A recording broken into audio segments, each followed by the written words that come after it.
Salam sejahtera Malaysia, denyut nadi suara rakyat bergema di channel ini.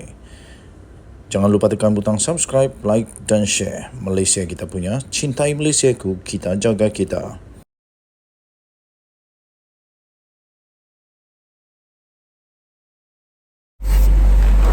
Salam sejahtera Malaysia. Baru sebentar tadi saya ada post satu video mengenai Menteri Besar Perak yang akan membuat satu kenyataan media secara rasmi untuk beliau membuktikan sama ada dakwaan daripada Pesuruhjaya PAS Negeri Perak, Razman, yang mengatakan kononnya ada adun daripada kerajaan yang mahu menggulingkan kerajaan perpaduan di negeri Perak.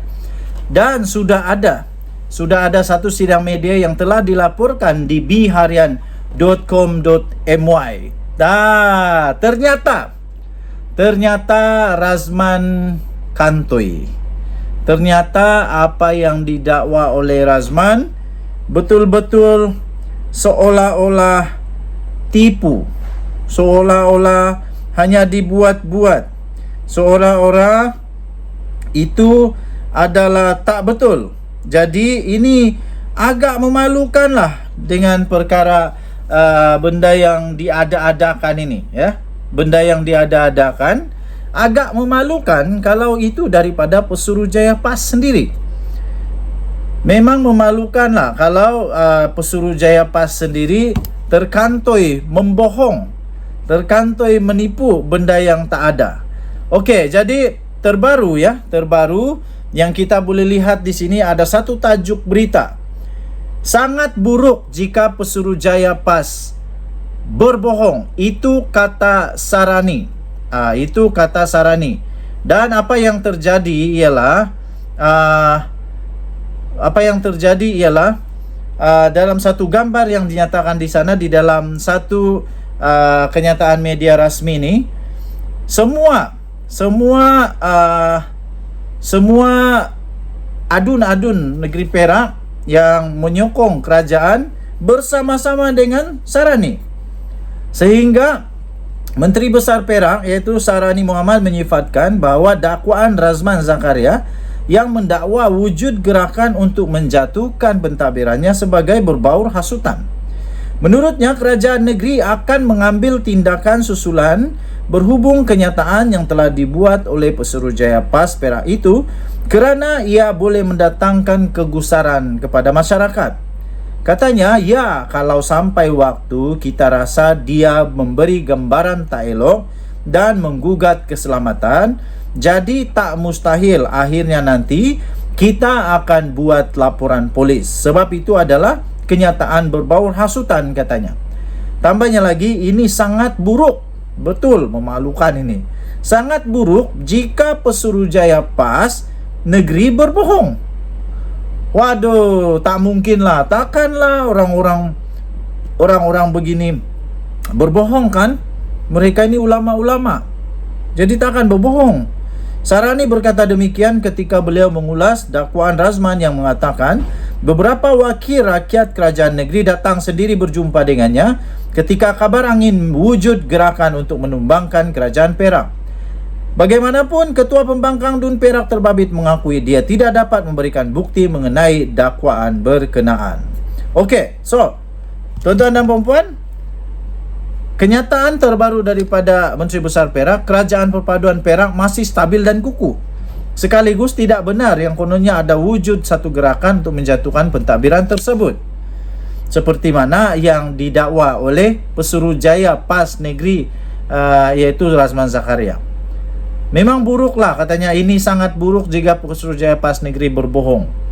Okey, jadi tuan-tuan dan puan-puan yang dihormati sekalian, Menteri Besar Perak juga berkata, tanpa sertakan sebarang bukti dan asas kukuh, kenyataan Ketua Pembangkang Perak itu sengaja dibuat untuk membentuk persepsi kononnya wujud pergeseran serta kestabilan dalam kerajaan Perak. Ini mesti ada troll lagi nanti akan cakap, oh, dulu Anwar pun pernah buat macam begitu. Tapi Anwar ada bukti juga, tahu. Ada bukti, ada SD, ada orang yang mengaku bagi SD. Kalau boleh, Encik Razman, sila berikan sekurang-kurangnya ada bukti lah, macam seperti Anwar Ibrahim pernah lakukan itu. Okey, hadir sama 31 daripada semua 33 adun. 31 daripada 33 adun kerajaan Perak datang, hanya 2 saja yang tidak datang. Kecuali adun Kepayang yang juga Menteri Pembangunan Kerajaan Tempatan yang berada di Jepun, serta adun Keranji Ko Hayen.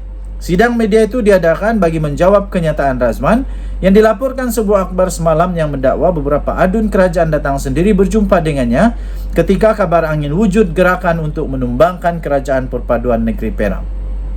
Memetik laporan akhbar itu, Razman bagaimanapun berkata beliau enggan mendedahkan jumlah serta nama adun kerajaan yang berjumpa dengan beliau selain mendakwa beliau tidak tahu siapa perancang kepada gerakan menumbangkan kerajaan negeri, namun mengalu-alukannya jika benar adanya gerakan seumpamanya.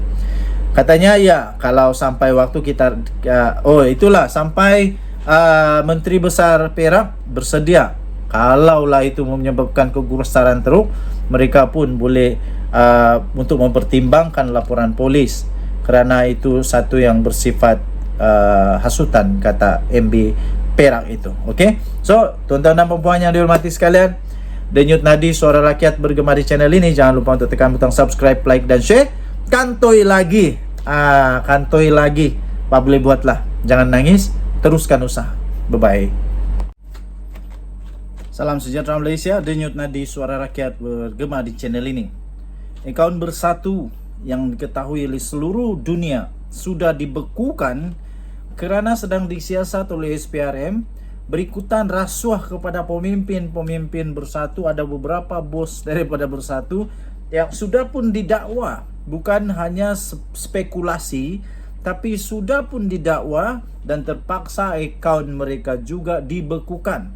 Kerana itu pening kepala lah pemimpin Bersatu sekarang macam mana nak menghadapi pilihan raya negeri PRN ini yang akan datang ini tanpa wang untuk berkempen. Terbaru ini ya tuan-tuan dan puan-puan, disahkan SPRM telah membekukan akaun bernilai lebih kurang 3.2 juta ringgit Malaysia.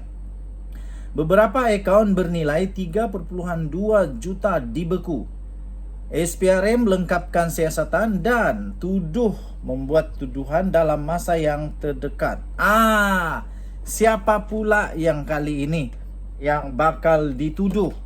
Dan ini bukan wang yang sedikit, ini berjuta nih, 3.2 juta ringgit Malaysia. Disahkan beberapa akaun maksudnya banyak akaun. Bagaimana mungkin boleh banyak akaun ini boleh terlepas pandang ya. Tapi tak apa, yang penting sekarang kita ada kerajaan di mana yang beberapa kah, berpuluh-puluh kah, banyak kah, sikit kah, akan kantoi juga ya. Sepandai-pandai tupai melompat, akhirnya jatuh ke tanah juga. Sebijak-bijak manusia untuk nak sakau wang, nak sakau itu ini, banyaklah yang disakau-sakau, akhirnya akan kalah juga. Kalau tak kalah di dunia, akan kalah di akhirat. Jadi sebelum nak buat perkara benda yang akan mengakibatkan nanti ditanya oleh Tuhan, susah nak jawab, susah. Pikir dulu sebelum buat. Beberapa akaun bank bernilai 3.2 juta ringgit Malaysia telah dibekukan oleh badan paling tinggi dalam siasatan rasuah, dalam penguatkuasaan supaya menghapus rasuah di Malaysia ini, iaitu Suruhanjaya Pencegahan Rasuah Malaysia SPRM, untuk tujuan siasatan lanjut. Berhubung kes tuntutan palsu membabitkan dana insentif program Penjana Kerjaya. Sekali lagi, program ini berlaku ketika Kerajaan Perikatan Nasional, ketika Kerajaan Tan Sri Muhyiddin Yassin sebagai Perdana Menteri. Seolah-olah sekarang, tak tahulah, minta maaf katalah, seolah-olah ramai sangat yang mengambil kesempatan kepada program-program di bawah pelaksanaan Perdana Menteri pada ketika itu Tan Sri Muhyiddin Yassin dan juga daripada Bersatu. Jadi risau jugalah, kenapa boleh diseleweng dengan mudah? Tidak akan ada pada waktu itu what we say satu mekanisme supaya bukan mudah untuk dapat membuat tuntutan, sehingga tuntutan palsu pun dapat dibuat. Sudah terima uang, tapi sekarang SPRM bijak. SPRM tahu mana yang ada aktiviti, mana yang tak ada aktiviti. Jadi sesiapa pun di dunia ini, di Malaysia terutamanya, yang tak pernah ada aktiviti, tak pernah ada pelaksanaan, tiba-tiba ada tuntutan, hampa bakal tak boleh tidur malam dengan lena, no? Ini di bawah program Penjana Kerjaya. Pembekuan ke semua akaun berkenaan dilakukan selepas SPRM menahan seramai 67. Waduh, ramainya 67 individu di seluruh negara dalam operasi khas Ophaya 2.0 sejak Selasa lalu sehinggalah semalam. Satu sumber itu telah mendedahkan kepada utusan Malaysia ada tangkapan terbaru yang telah dilakukan. Okey, tuan-tuan dan puan, saya ingin ucapkan tahniah kepada SPRM, tahniah kepada kerajaan sekarang, dan tak apa, kadang-kadang bukan juga salah kerajaan, bukan juga salah Muhyiddin Yassin, bukan juga salah Bersatu, bukan. Itu program Penjana Kerjaya itu sepatutnya bagus. Tapi hak tak bagus ni tu ada orang pula hak ni nak ambil kesempatan, depa nak cepat kaya, lepas tu depa buatlah tuntutan palsu, tuntutan hak tak ada, buat apa-apa pun tapi buat tuntutan pula. Hak tu yang buat rosak program tu, hak tu yang merugikan negara.